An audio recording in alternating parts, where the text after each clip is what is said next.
Hey everyone, so today we're going to break down a really fascinating and frankly, pretty confusing day in the market. It was a day that started with a massive celebration and ended with a whole lot of head scratching. Let's get right into it. So let's set the scene. It's Tuesday, January 7th, 2026. The opening bell rings and wow, the market just takes off. Optimism was in the air, and it really looked like we were in for another huge day for investors. And I mean, it was shaping up to be a monster day. The S&P 500, one of the most important market benchmarks, it just surged, hitting a brand new all-time intraday high. We're talking 6,965.69.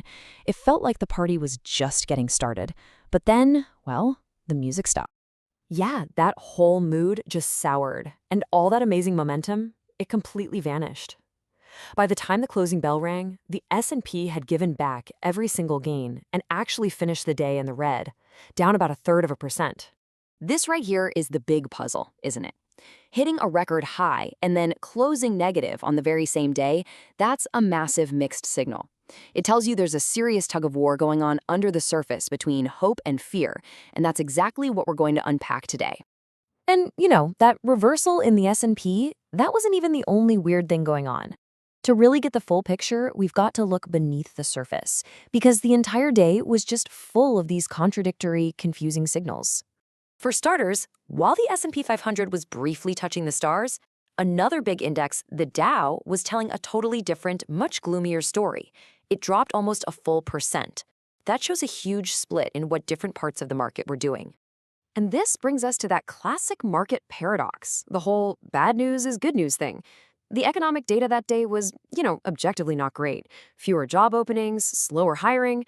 Normally, you'd expect stocks to fall, but the market initially cheered because it thought, hey, weak data means the Fed is more likely to cut interest rates. It's a weird twist, but it happens. Even inside the super powerful tech sector, it was a mess. You had Alphabet, Google's parent company, having an amazing day, up 2%. But at the exact same time, really important chip stocks were getting hammered, and other huge names like Apple and Meta were also down. So this wasn't some broad tech rally. It was basically a one-company party. Okay, so we've got all these conflicting signals flying around, a market that can't seem to make up its mind. So why? Why did it act so erratically? Let's decode this. The analysis points to three pretty clear reasons for that big reversal. First, the market was just kind of tired. It was in what's called overbought territory, which basically means it went up too much, too fast, and was due for a little breather. Second, investors were starting to get really nervous that they'd put all their eggs in just a few giant AI stock baskets. And third, it's simple. It's the start of a new year. That's a super common time for people to sell some winners, lock in profits, and rebalance their portfolios. And that second point is a really big deal. This quote absolutely nails it. The analysis points out that the market's reliance on just a handful of huge tech stocks was starting to look a lot like the dot-com bubble back in 2000. And well, that's a historical red flag that makes a lot of people very, very nervous. It was a major reason investors started to sell. So what about Alphabet? Why did it manage to dodge the sell-off? It wasn't just luck. It had its own specific good news pushing it higher. A big analyst upgrade, a ton of optimism about its Gemini AI, and the fact that a lot of people see its stock as more reasonably priced compared to its peers. So the market wasn't just selling tech blindly. It was starting to get picky. Okay, so we've covered the what and the why. Now we get to the most important part, right? What does all of this actually mean for you, for your money? What should you be thinking about right now? The market seems to be sending a really clear signal. The days of just blindly chasing a few hot AI stocks might be cooling off. The new playbook, the new strategy, is all about shifting gears towards diversification and investing in high-quality, stable companies. And here's what that looks like in practice, depending on your own timeline. If you're a short-term trader, it might mean taking some profits off the table. For the midterm, the big move is rebalancing away from that heavy AI focus. And for you long-term investors, the message is what it usually is. Stay calm, review your plan, and keep focusing on quality. So for a midterm investor, this is kind of what a more balanced portfolio could look like.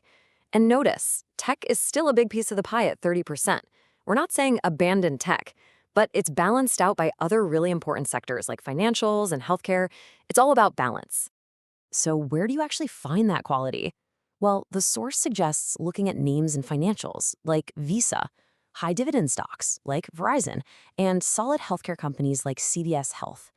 It also points out that this might be a good time to think about adding some hedges, things like gold and silver, just in case things get rocky. But of course, every strategy has to think about what could go wrong. A smart investor is always looking around the corner for potential roadblocks. So let's quickly touch on the key risks that are out there. The analysis points to three major concerns. 1. The economy could slow down more than we want. 2. Geopolitics and policy are always wild cards. And 3. That AI bubble risk, it hasn't totally gone away. Valuations are still really, really high by historical standards. So here's the bottom line, the crucial thing to take away from all this. That chaotic day wasn't just random noise. It was a signal. It might have marked a real shift in the market's personality, moving away from those emotional, gotta buy it now decisions and towards more thoughtful, logical, and analytical investing. And that leaves us with the final and I think most important question. The market has sent a pretty clear signal here about diversification, about quality, and about managing your risk. So the question now is for you. Is your portfolio listening?